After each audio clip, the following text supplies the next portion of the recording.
So the next operation of the create menu is the slice option.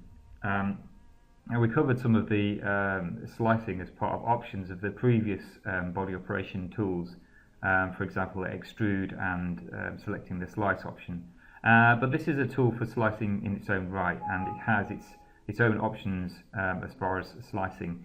Now slicing is essentially cutting up your geometry, the operation of cutting up your geometry into smaller parts, and this could be beneficial in a number of ways. It could be beneficial as far as controlling the meshing, and it also could be beneficial in terms of assigning different conditions and different physics to different parts of the model.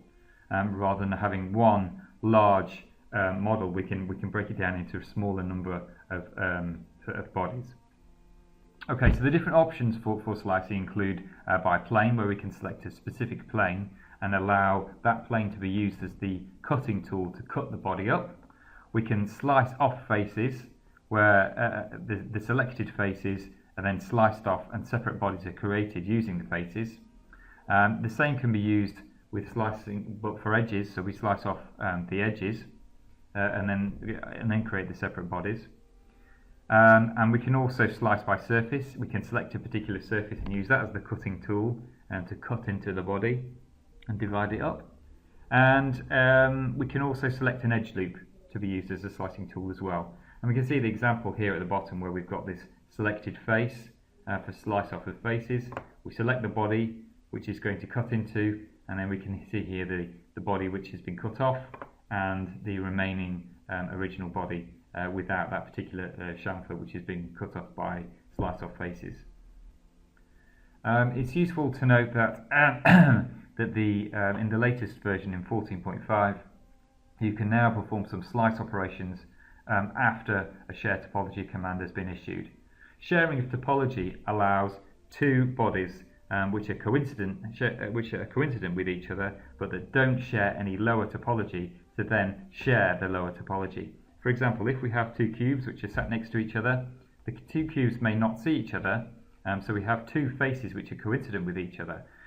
If we issue a share topology command, and that is successful, we then only have one intermediate face. So each of the two bodies is then sharing that intermediate face, and that is so we were then sharing topology. And the fact that we can perform some slicing after we issue the share topology helps ensure we have the proper connectivity when we're performing that decomposition or dividing up of the geometry. And also the topologies remain shared after the slice, so there's some intelligence there in keeping control over lower topology sharing for the body. It's also useful to mention that sharing of topology could be faster and more robust if the decomposition or domain breakup is done after that particular command. And we can see the option under the slice options here that we have for the slice type by plane, surface, edges, and by edge loop that we would select.